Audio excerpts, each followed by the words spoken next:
Bom dia, meus caros alunos. Sejam bem-vindos aí para a nossa quarta aula de Sociologia. Nós já tivemos a introdução, nós já falamos sobre o pensamento de Durkheim, de Karl Marx, e agora nós vamos falar sobre Max Weber, né?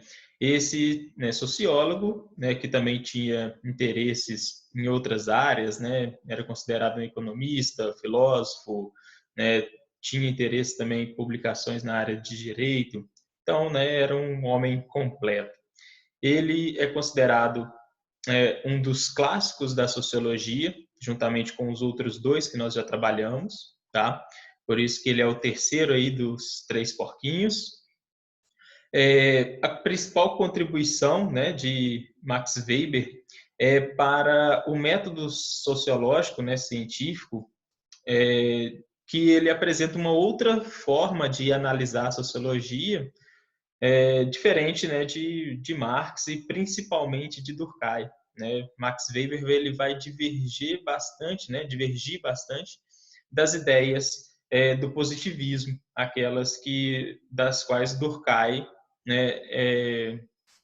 praticava, tá?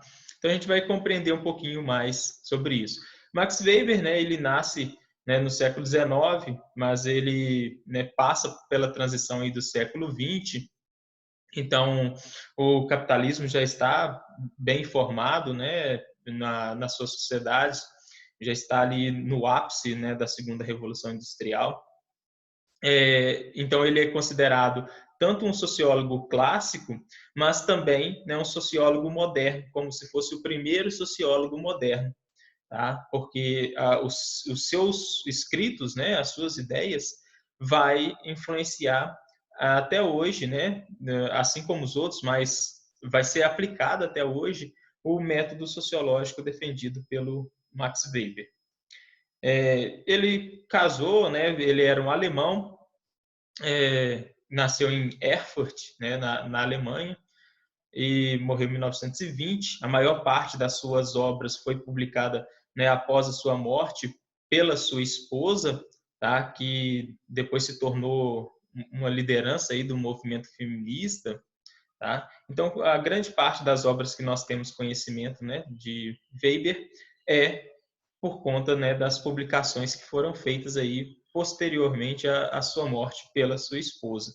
E aqui eu separei três das principais obras de Weber, que são aquelas de onde nós vamos tirar as principais ideias para a gente entender o método sociológico, de como que Weber tentava analisar a sociedade como um cientista social.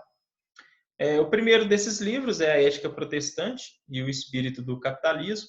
Nós vamos falar sobre cada um desses livros mais para frente, mas, resumidamente, neste livro aqui, ele vai tentar fazer uma relação sobre o desenvolvimento do capitalismo nos países de maioria protestante, tá? Da religião protestante. No livro Economia e Sociedade, ele vai trabalhar as questões da ação social dos indivíduos, tá? Como sendo fatores fundamentais para a formação da sociedade. E no Política e Vocação ele vai trabalhar as questões do poder, principalmente o poder e dominação, de como que as pessoas ou instituições exercem o poder. E ele vai separar também alguns tipos de poder específico. Mas cada um desses daqui a gente vai trabalhar mais para frente. Bom, no seu livro Economia e Sociedade, Weber ele vai começar a escrever seus primeiros esboços sobre o seu método científico, o seu método sociológico ali. Esse método sociológico, defendido por Max Weber, ele vai partir do princípio de que o cientista social, o sociólogo, ele não tem como ficar isento do seu objeto de pesquisa. Por quê? O objeto de pesquisa do sociólogo é a sociedade, é analisar a sociedade, os aspectos que compõem a sociedade.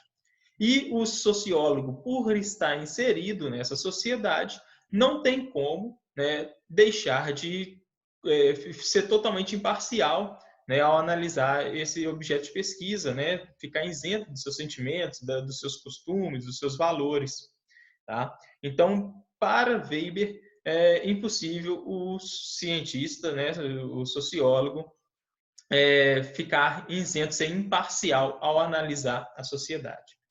E isso daqui é um dos primeiros pontos no qual ele diverge de Durkheim, porque Durkheim, né, vai dizer que o cientista, assim como os outros positivistas, né, o cientista sociólogo, né, o sociólogo, ele deveria, né, se afastar ao máximo do seu objeto de pesquisa, assim como nas ciências naturais.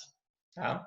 Mas nas ciências naturais isso é fácil de, né, fazer. Você está trabalhando ali com vírus, com leis da física, né, com bactérias, enfim, fabricação de remédios. Então, os seus valores ali, né, pouco vão importar. Agora, você trabalhar com, né, seres humanos, com as ações, né, dos seres humanos dentro de uma sociedade, isso vai interferir bastante. Inclusive para a escolha do seu objeto de pesquisa. Tá? Ao escolher um tema, né, para ser pesquisado, para ser analisado, aquela escolha já vai partir de um gosto, né, de um pressuposto ali anterior. Por exemplo, né, se eu estou ligado ao movimento feminista, eu vou, né, com certeza, procurar estudar sobre o movimento feminista ou sobre acessibilidade nas cidades. Então, a escolha, né, já parte desse sentimento do sociólogo aí. Tá? Então, esse é o primeiro ponto que Weber diverge de Durkheim. Tá? De que o cientista ele não pode, né, ele não consegue, né, ser imparcial, né, com relação ao seu objeto de pesquisa. Bom, o segundo ponto, né, que Weber vai divergir de Durkheim é a partir da análise da sociedade. Weber vai dizer que a sociedade ela é constituída a partir de ações individuais, no qual ele vai chamar de ação social, tá?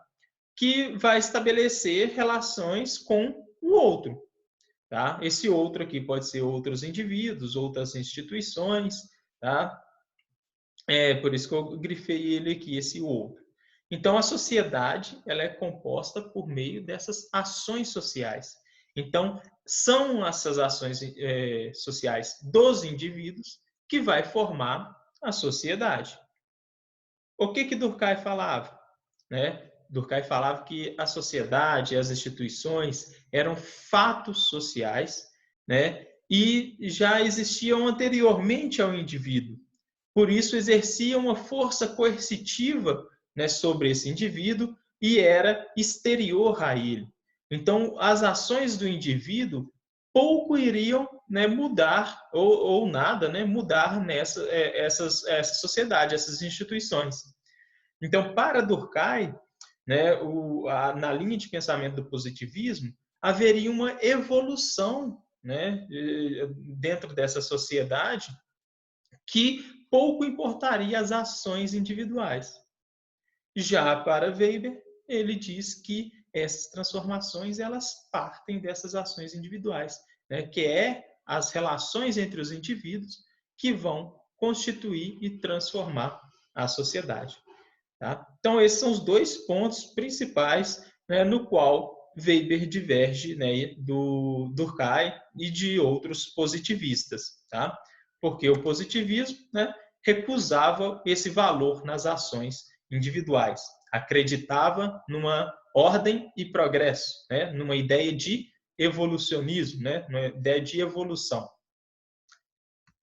Bom, Weber ele vai separar as ações sociais, né, que ligam esses indivíduos entre a sociedade, né, dentro da sociedade, em 4 tipos, né, de ação social. A ação social tradicional, a ação social afetiva, a ação social racional em relação a fins e a ação social em relação a valores. né? Aqui era para ser racional, aqui, ação social racional em relação a valores, tá? O que são essas ações? Vou explicar cada uma delas com exemplos para ficar bem fácil, tá? O Weber ele diverge um pouquinho dos outros sociólogos porque os seus escritos são bem fáceis de serem compreendidos. A ação social tradicional é aquela que o próprio nome, né, já nos traz a lembrança. É aquelas baseadas, né, nos costumes, né, na tradição. Algo que os seus pais, né, fazem ou faziam, seus avós, e que você, né, repercute, né, continua fazendo. Né, as suas escolhas vêm, né, desses costumes aí, né, que são ações anteriores aí a vocês.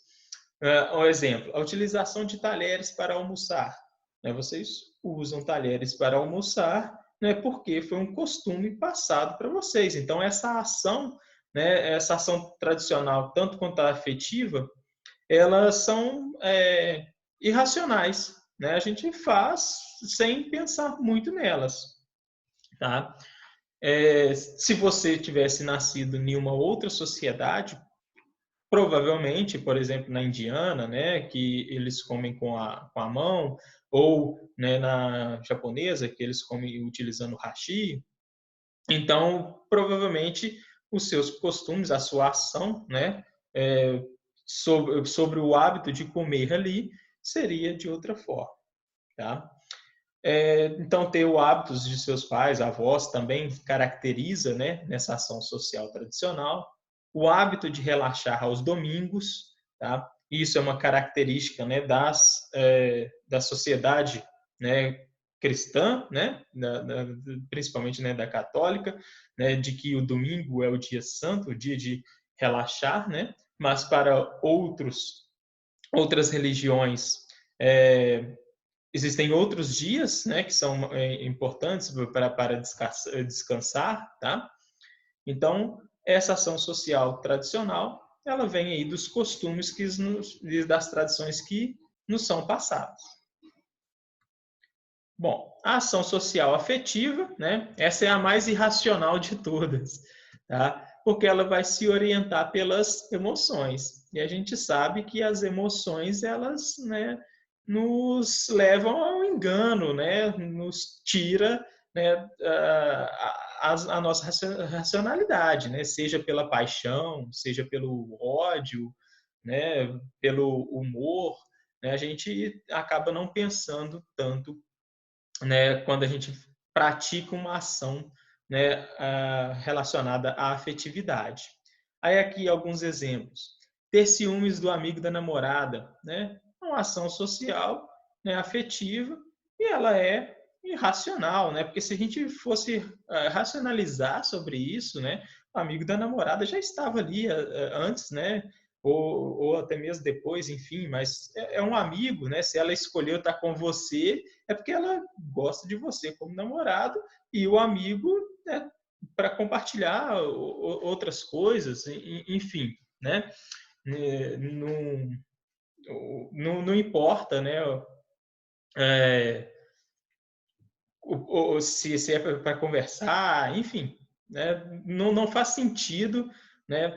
Se a gente racionalizar ter ciúme de outra pessoa, tá? Porque desde o início que você escolheu determinada pessoa para estar junto com você e ela te escolheu, né? O relacionamento ele deve ser, né? De confiança, estabelecido aí, né? Nesses parâmetros aí. Então, são emoções que nos fazem ter ciúmes, né, desse amigo da namorada. Ou o próprio fato de comemorar a vitória de um time, tá? Né, você fica eufórico, né, você nem consegue pensar em outras coisas, né, mais racionais. Comprar um produto, né, pela adoração à marca, sem se preocupar, né, com o seu uso de fato, né, se ele é um bom produto ou não, mas porque você foi convencido ali pelas propagandas, né? Então tudo isso está ligado aí à ação social afetiva, né? Ainda tem o caso, né, de você querer tatuar, né, o nome da namorada no braço ali, né, e depois terminar com ela, fica sem saber o que fazer agora com aquela marca no seu corpo. Vai ter que fazer um outro desenho ali por cima. Aí, quando você para pensar, nossa, eu não pensava direito, né? Onde que eu estava com a cabeça quando eu fiz isso? Essa loucura. Ação social racional em relação a fins. Ela é definida, né, pelo cálculo racional. Então, diferente, né, das outras duas que a gente, né, viu, essa ação ela tem um objetivo por trás dela, né? Ela tem um fim, né, que vai justificar a sua ação. Exemplos: você estuda para passar de ano, tá? Se não tivesse um objetivo, né, por trás de estudar, provavelmente poucas pessoas estudariam, né? Ou que for estudar para apenas ter conhecimento, enfim, tem um fim, um sentido, né, um objetivo ao realizar aquela ação. Se comportar para ganhar recompensas, né? Isso acontece muito com criancinhas, né, principalmente, no qual a mãe fala, olha, se comportar direitinho, se ficar quietinho aí, no final aí eu te dou um presentinho, né? Trabalhar para ganhar dinheiro e comprar um produto, né? Quantas pessoas não fazem isso? Né? Eu faço e vocês devem fazer também, tá?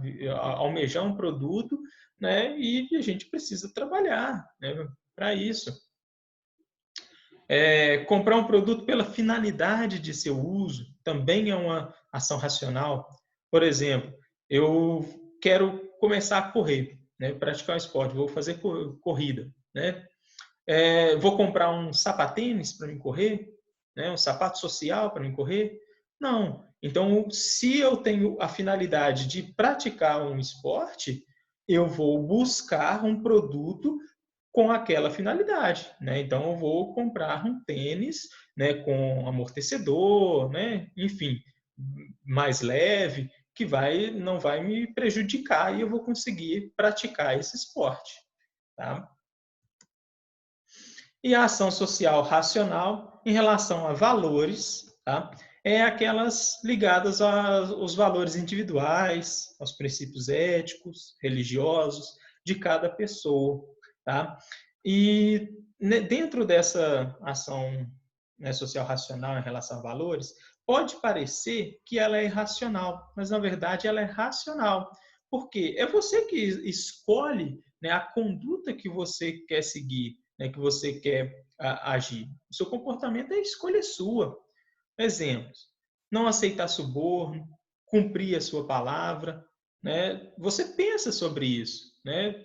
Não é ninguém que está te obrigando a aceitar um suborno. Não é algo inconsciente, né? Isso daí é uma escolha sua, né? Então é racional em relação a valores, os valores que você tem, né, com relação àquela ação, né? A cumprir a sua palavra. Ninguém te obriga a cumprir a sua palavra. É você mesmo que se impõe, né, a cumprir a sua palavra, que você dá valor àquilo, né? Comprar um produto, né, guiado pelo preço que ele possui, também, pelo preço que ele possui, não importa se é superior ou inferior, tá? Mas guiado, deixa eu dar um exemplo aqui. O meu pai, ele sempre achou um absurdo, né, quando eu era mais jovem, comprar uma camisa de marca que custava ali R$ 150, né? Sendo que eu poderia estar comprando uma camisa de R$ 20 que iria ter o mesmo uso, né? Então, se eu seguisse essa ideia do meu pai, eu estaria, né, fazendo uma ação, né, social tradicional, tá? Porque eu estava seguindo os costumes do meu pai. Hoje em dia eu pratico mais essa ação aí, né? Não dou tanto valor à questão de marcas. Mas na época eu era ligado a esse valor que aquele produto tinha, né, para mim. Aquilo significava algo para mim, seja um status, né, seja eu achar que a roupa era realmente melhor, enfim, né? Então estava ligado a um valor, né, sentimental, de uso para mim, tá? Então, valores individuais de cada pessoa vai saber o que é melhor para ela ou não. A escolha de um partido político, a escolha, né, de ir à igreja ou não, esse daqui vem mais posterior, né? A gente sabe que quando se é mais jovem, acaba que não tem muitas escolhas, né? Mas, enfim, esses são alguns exemplos, né, de ações sociais, né? São as 4 ações sociais que Weber vai dizer que compõem, né, a sociedade, que todo indivíduo pratica essas ações sociais e são essas ações sociais que vão compor a sociedade. Eu dei esses vários exemplos aí para ficar bem claro, né, que vocês compreendam o que é cada uma dessas ações sociais. Tá? Antes de eu passar aqui para o próximo slide, deixa eu ressaltar aqui um ponto com vocês que eu esqueci de abordar no início. A ação social é diferente de comportamento ou de fenômeno natural. Tá? A ação social é aquilo que você, né, vai fazer tentando, né, estabelecer uma relação com o outro. Agora, comportamento é, por exemplo, eu tossir e levar a mão ao rosto. Tá? Um fenômeno natural é o fato de acontecer uma trombada entre 2 ciclistas, por exemplo, né? um acidente, um raio cair em cima né, da cabeça de uma pessoa. Isso são fenômenos naturais, são comportamentos. Tá? A ação social, ela tenta estabelecer uma relação com o outro. Okay? Então, por exemplo, seguindo o exemplo aí dos ciclistas aí, aquilo foi um evento, um fenômeno natural, a batida. Mas poderia ser uma ação social o comportamento dos 2 ciclistas após essa batida. Como que eles vão resolver esse problema? Eles vão brigar, né, um com o outro, vão discutir um com o outro, falar, eu que estava certo, você que estava certo, vão, né, sair amigáveis, né? Qual que vai ser a ação tomada, né, por aqueles 2 indivíduos ali após o acidente? Aí aquilo se configura numa ação social. Bom, as ações, né, elas podem ser complexas. Ao mesmo tempo que você faz uma ação afetiva, você pode estar fazendo uma ação tradicional, uma ação com relação a fins, uma relação relacionada a valores. Tá? Aí aqui eu dei o exemplo do professor. Tá? Então, a sociedade, né, ela é ligada por essas ações sociais complexas, tá? E no qual todos os indivíduos estão a todo momento praticando essas ações sociais e vão ser essas ações sociais que vão formar as normas da sociedade, as bases ali da sociedade. Então, professor, né, a ação com relação a fins, receber um salário, né? Eu preciso, né, dar aula para ganhar um dinheiro, tá? Preciso desse dinheiro para me sobreviver.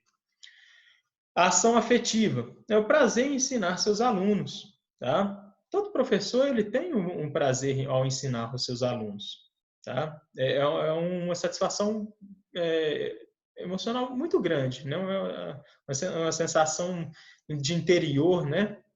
Muito grande. E a gente sempre deseja, né, que o aluno ele, né, supere o mestre, né? Assim como Aristóteles dizia, tá? A ação relacionada a valores, né?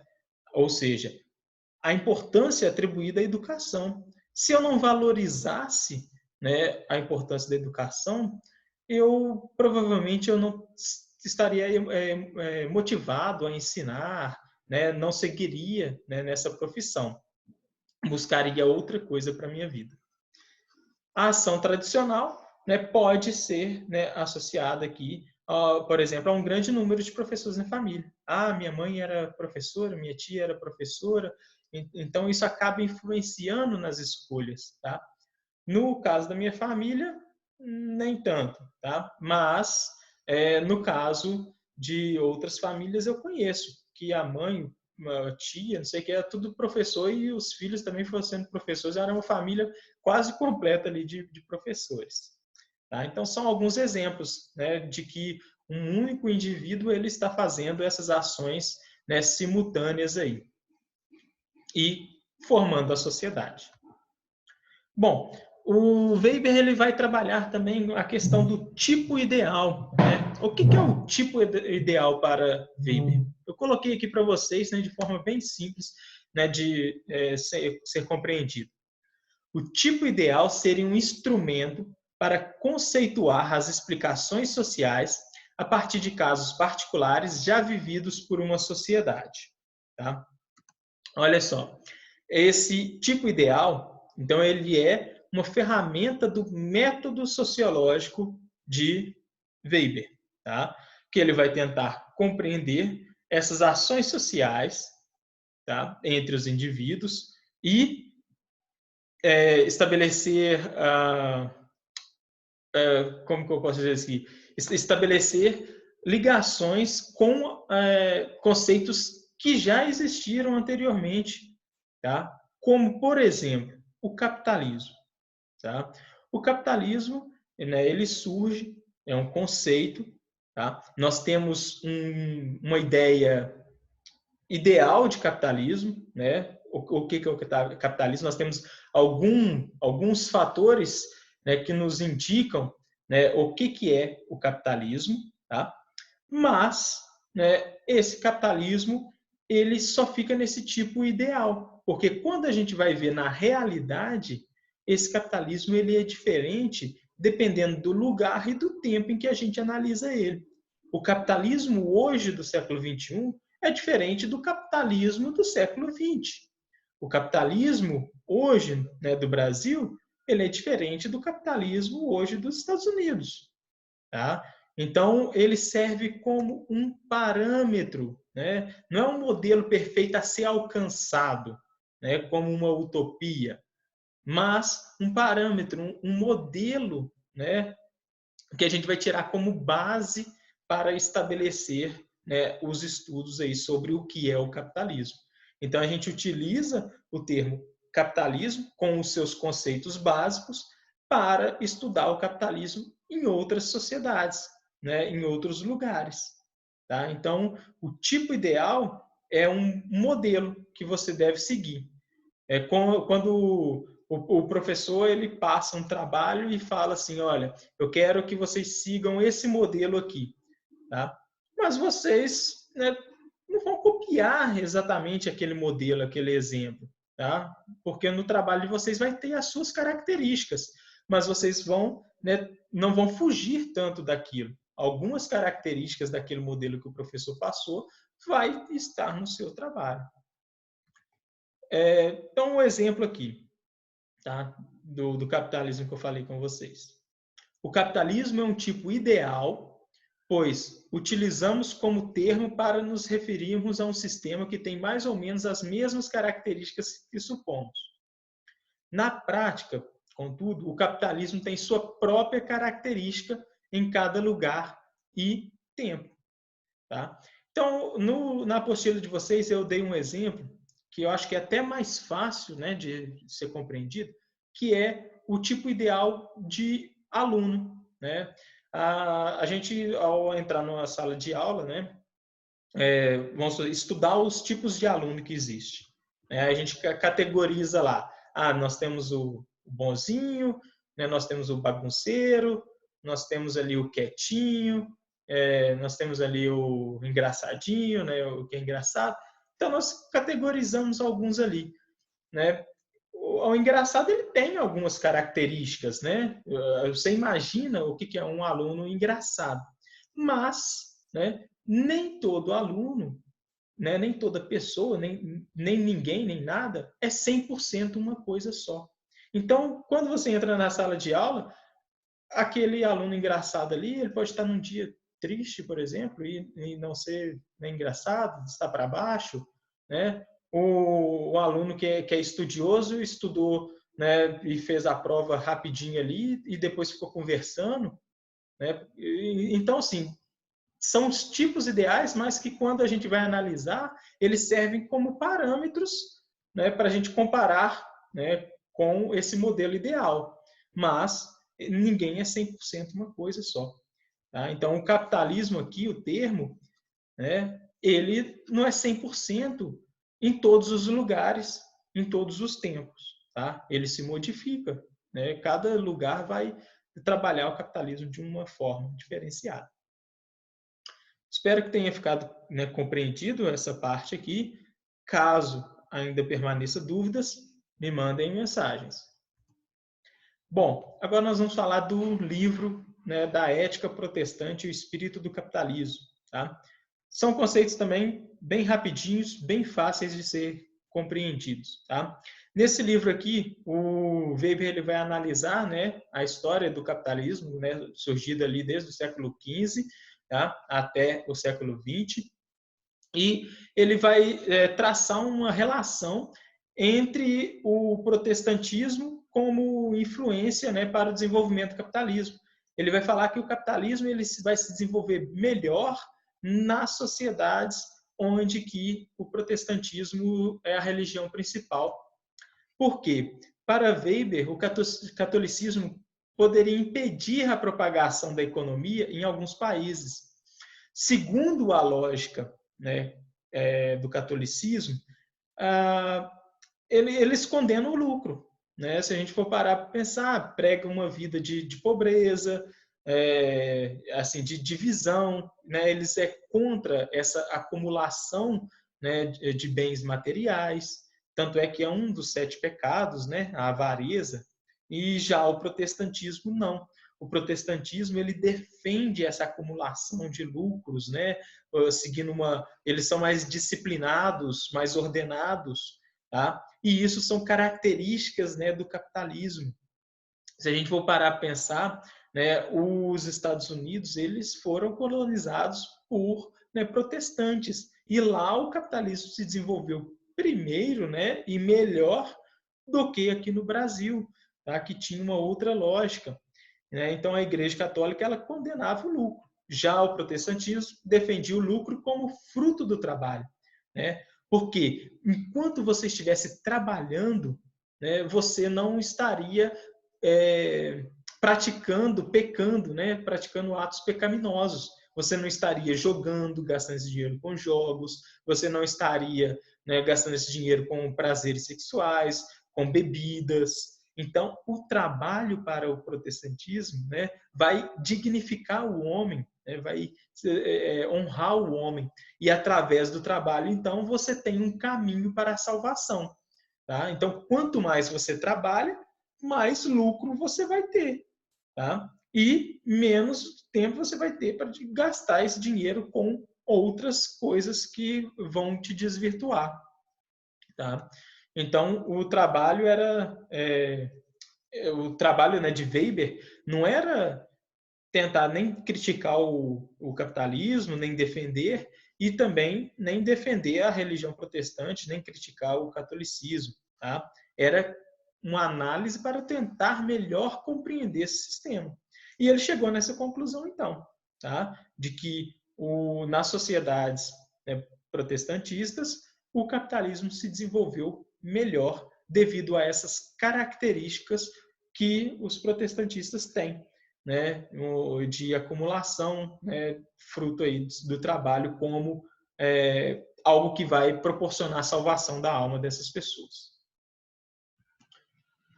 Bom, no Política como Vocação, o Weber ele vai, né, trabalhar aí qual que é a finalidade aí da ação política. Tá? Então, olha só, a finalidade ideal da ação política é a instituição e perpetuação do poder.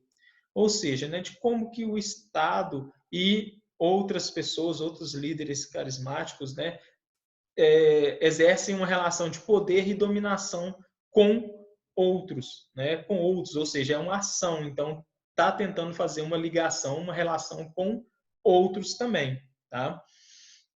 No caso aqui, poder é a probabilidade de impor a própria vontade dentro de uma relação social.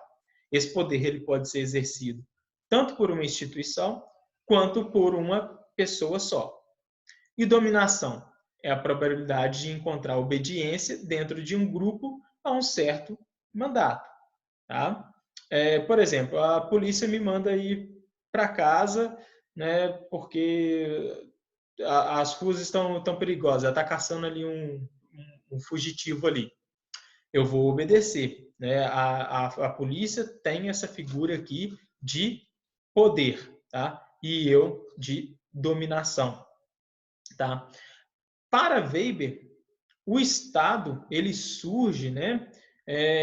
Enquanto uma das funções do Estado é ter o monopólio do poder legítimo, né? Ou seja, o Estado ele, né, tem direito, para Weber, né, de utilizar a força para, né, manter a ordem ali, por exemplo. Então está tendo ali uma manifestação, né, quebra-quebra, briga na rua ali. Então o Estado tem, né, tanto o dever quanto a obrigação e o direito de enviar policiais, né, a sua força ali, né, para controlar aquela manifestação. Então, nós temos 3 tipos, né, de dominação, né, que são a carismática, que a obediência está relacionada às suas qualidades virtuosas, ou carisma, né, do líder. Aqui, né, deu o exemplo de Mahatma Gandhi, de Napoleão. Podemos colocar aqui também, né, líderes populistas, né, como Hitler, como Getúlio Vargas, Lula, né, Bolsonaro. Por quê? São líderes, querendo ou não, populistas, carismáticos, né? Por mais que discordamos de cada um deles, né? Mas que conseguem exercer uma influência, né, pelos seus discursos ali sobre um determinado grupo, tá? Então, essa é uma dominação carismática, né? Geralmente também um pastor ou um professor, tá, consegue também ter essa dominação carismática. Tá? Às vezes você já vê se tem um professor, né, legal pra caramba e os alunos bagunceiros, aí quando o professor entra na sala, tá fazendo bagunça, fala assim, poxa, né, fazer isso com esse professor, não que deveria fazer com outros, né, mas o carisma que aquele professor tem com os alunos, né, faz com que os alunos se sensibilizem, né? E fiquem quietos, né, quando é a aula daquele determinado professor, tá? Líderes religiosos. Eu acho que deu para entender, né? Dominação carismática, então, é aquela, né, relacionada ao carisma, né, do líder. A dominação tradicional é aquela que vai prevalecer através da tradição, né? Como, por exemplo, acontecia, né, no período medieval, né, parte da Idade Média também, ou da Idade Moderna, no qual o Senhor ordena e os súditos obedecem, né? Tem uma hierarquia ali que provinda dessa tradição. No patriarcalismo também, né, está presente essa dominação tradicional, né, onde que o pai de família é que manda, né, o marido é que manda, tá? Então, sim, não estou defendendo isso não, tá, gente? Estou falando o que é uma dominação tradicional, né, para Weber, tá? Então, aqui o exemplo de uma monarquia, né, que eles têm direito, né, divino ao trono, né, dessas posições hierárquicas aí, onde que uns, né, mandam e outros obedecem. E a dominação legal, essa daqui, grande parte dos estados, né, utilizam dessa dominação legal, né, porque nós, como cidadãos, estamos submetidos a um conjunto de leis, a uma Constituição, e grande parte dos estados seguem nessa direção. Né? São poucos os estados que não conferem, né, esse direito legítimo aí ao Estado. Tá? Então, o Estado ele tem as leis ali que lhes permite, né, exercer essa dominação legal. É o caso da força policial que eu dei o exemplo para vocês. Tá? Aí aqui um exemplo de eleições presidenciais, né? O presidente ele exerce, né, determinados poderes, né, porque foi legitimado, né, para isso. Tá? A legislação, né, a votação legitimou o poder que o presidente tem. Tá? Então, são esses os 3 tipos, né, de dominação que Weber vai trabalhar. Bom, Vou deixar aqui para vocês algumas atividades. Como sempre, eu vou gravar um outro vídeo corrigindo essas atividades aqui com vocês. E, né, nós vamos ter mais uma outra aula que nós vamos falar sobre os sociólogos modernos, tá? Alguns deles, para que a gente, né, siga depois no ciclo 2, na apostila do ciclo 2. E vou deixar com vocês também um material extra, no qual eu faço uma comparação das ideias entre esses três pensadores clássicos aqui, né, da sociologia, né, Durkheim, Karl Marx e Max Weber, tá bom? Então, eu desejo vocês bons estudos. Se tiver ficado alguma dúvida com relação a essa explicação, eu peço que vocês, né, me mandem mensagem e tirem essas dúvidas aí, que eu tentarei da melhor forma possível explicar para vocês, tá bom? Um grande abraço, bons estudos e até o próximo vídeo aí, que eu vou gravar com a correção das atividades.